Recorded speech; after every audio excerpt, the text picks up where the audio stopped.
Hello everyone, আসসালামু আলাইকুম। সবাই কেমন আছো? আলহামদুলিল্লাহ, জ্বর ঠান্ডা কাশি নিয়ে মোটামুটি ভালো আছি। আজকে বাবুর টিকার ডেট ছিল, তার জন্য হসপিটালে গিয়েছিলাম টিকা দেওয়ার জন্য। প্রায় 11:30 বাজে গিয়েছিলাম, ভাবলাম একটু দেরি করে গেলে তাড়াতাড়ি দিয়ে চলে আসতে পারবো। কিন্তু যে দেখি এই অবস্থা, মানে প্রচুর মানুষ, প্রচুর লোক সংখ্যা। তো আমার সিরিয়ালে দাঁড়াতে হবে, তো আমি অনেক সময় ধরে দাঁড়িয়েছিলাম। প্রায় 100+ মানুষের পিছনে আমি ছিলাম, আর আমার পিছনে আরো অনেক মানুষ ছিল। কখনোই আমি ডাক্তার কাছে যাওয়া বা হসপিটালের ভিডিওগুলা আমি আপলোড দিই না। আজকে এত মানুষের ভিড় দেখে ভাবলাম একটা ভিডিও করাই যাক, এটা একটা স্মৃতি হয়ে থাকবে। আমার লাইফে ফার্স্ট টাইম বড় মেয়েকে যখন আমি টিকা দিতে যেতাম, এত ভিড় থাকতো না, হালকা থাকতো, বাট থাকতো মোটামুটি। কিন্তু আজকে এত পরিমাণ মানুষ, আরও অনেক মানুষ আছে ভিতরে।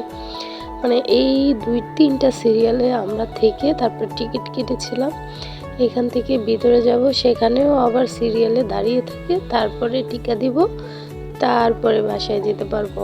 আর আজকে আমার বেবিকে 3টা টিকা দেবে, না জানি কি হয়, এটা নিয়ে খুবই ভয়ে। টিকা যার যার কেন্দ্র থেকে তারা দিয়ে নেবেন। বাংলাদেশে এখন টিকার সংকটে আছে, মানে সব জায়গায় টিকা সবগুলো পাওয়া যাচ্ছে না, তাই হসপিটালে বেশিরভাগ মানুষ চলে আসতেছে বিভিন্ন কেন্দ্র থেকে, যার কারণে একটু ভিড়টা বেশি।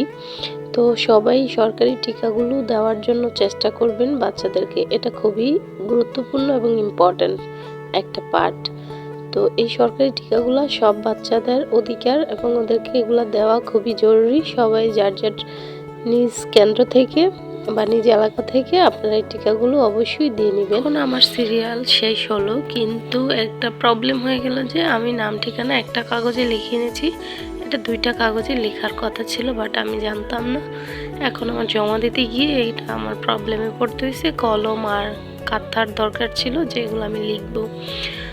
কোথাও খুঁজে পাচ্ছি না। একটা আপু আমাকে একটু হেল্প করছে, তাও কলমের কালি শেষ হয়ে গেছে, কি করব ভেবে পাচ্ছি না। পরে হসপিটালের ভিতরে গিয়ে তারপরে ম্যাডামকে দিয়ে আমি লেখা, ম্যাডামকে অনেক ধন্যবাদ, লিখে দিয়েছিল, বাট লেখাটা কেমন হিজিবিজি হয়েছিল, আমার নিজেরই ভালো লাগতেছিল না।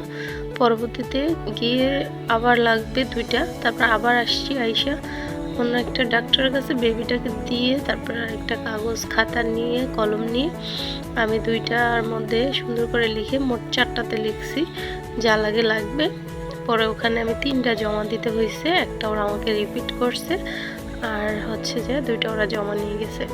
তো এই যে এত এত সিরিয়ালের মাঝে থেকে আজকে টিকাটা সম্পূর্ণ করলাম। 3টা টিকা দিয়েছে, আর চিৎকার মেয়ে, মানে আমি নিজেই ভয় পেয়ে গেছি। তো সবাই আমার বেবিটার জন্য একটু দোয়া করবা যাতে ও সুস্থ থাকে। আজকে সারাদিন ওকে কোল থেকে নামানোই যাচ্ছে না, একদম চিৎকার, খুবই খারাপ অবস্থা। তো সবাই প্লিজ আমাদের জন্য একটু ভালোবাসা আর দোয়া করবা যাতে আমরা মামি সুস্থ থাকি এবং সবাই সুস্থ থাকে। তাই আজকে এই ভিডিওটা তোমাদের সাথে শেয়ার করলাম। শেয়ার করার বিন্দু পরিমাণ ইচ্ছা ছিল না, তারপরও শেয়ার করতে হলো, কারণ প্রচুর মানুষের ভিড়, এরকম ভিড় সচরাচর হয় না, এখন হচ্ছে। আর তোমাদেরও একটু জানার দরকার, টিকা কিন্তু বাংলাদেশে খুবই কম, এখন সব জায়গায় টিকা একটু পাওয়া যাচ্ছে না। অবশ্যই অবশ্যই সরকারি টিকাগুলা বাচ্চাদেরকে দিয়ে দিবা। সবাই একটু সচেতন থাকবা, সবাই ভালো থাকবা।